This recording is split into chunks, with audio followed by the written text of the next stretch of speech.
I believe the Jaguars are going to go 2-14 in 2020. The team in Jacksonville, this offseason, they might as well have had a fire sale sign in front of their building. Fire sale, everything must go. Because I really believe the Jaguars are tanking, and this is how tanking works. The players and coaches are not tanking. Players and coaches are trying to win.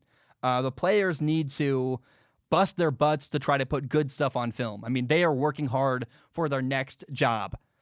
So are coaches. They got to try to earn their next opportunity in the NFL. Coaches are scheming to win. They're taking the team they're given. Coaches are trying every week to build a game plan that can win a football game. But the Jaguars front office has been tanking by letting go of any and all talent. It's a fire sale. They're trading for any talent they have. They're trying to trade for whoever they can and get a draft pick. And if they can't trade you away, look at Leonard Fournette. They're going to release you. Here are some notable departures for the Jaguars. They traded defensive end Yannick Ngakoue to the Vikings. They traded A.J. Boye to the Broncos. They traded Ronnie Harrison, a safety, to the Browns. They released running back Leonard Fournette. There have been so many departures in the last year. It's kind of unbelievable, like how many players the Jaguars have let go, how much talent they've let walk out of their building.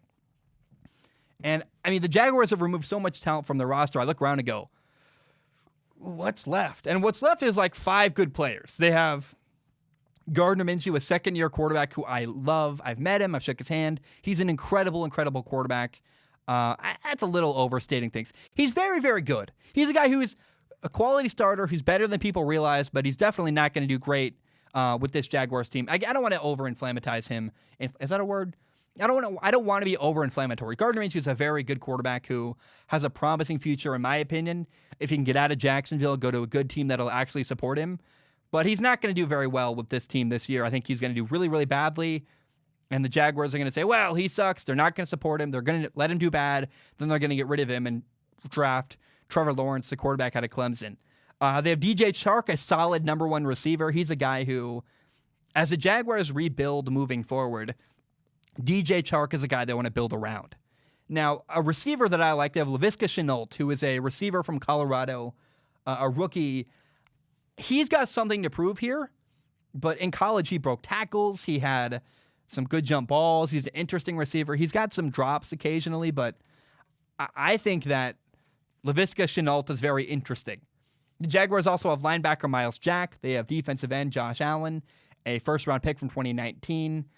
The Jaguars have like literally 5 solid, interesting players, but otherwise they're almost completely devoid of talent. They're not trying to win. I think they're trying to lose and keep whatever talent they have, and if they can't keep you, they're going to trade you away and get draft picks for you.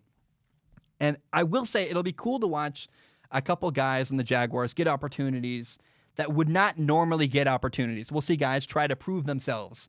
And it's going to be interesting because there's going to be a guy or two on the Jaguars that is a no-name guy who is like a 6th-round pick who no one expects to be good, and he's going to play well, like a random corner or a random right guard or maybe a random tight end. Somebody is going to step up and play better than expected in Jacksonville and make a name for themselves, and that's going to be interesting. That, I think, is the sole reason to watch the Jacksonville Jaguars in 2020.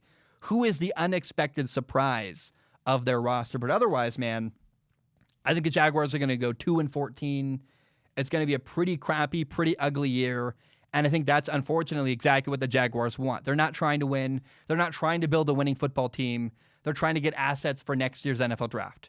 And I kind of understand, but it's just not fun to watch. Now, I will say, by the way, the Jaguars could pick up an extra win week 8.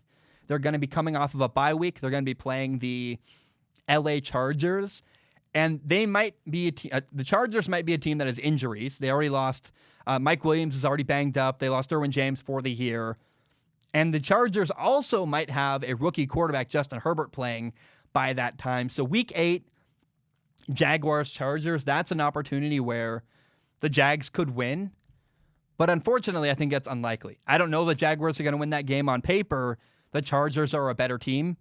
But again, if people get hurt and if the Chargers have a rookie quarterback, maybe the Jaguars also win week 8 and get 3 wins and go 3-13 instead of 2-14.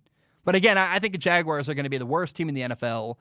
I don't think they're trying to hide that. I think they're trying to get the number 1 overall pick and draft Trevor Lawrence in the NFL draft. I know it's conspiratorial, but again, you got to understand how tanking works. It's not about the players, the coaches. They're trying to win.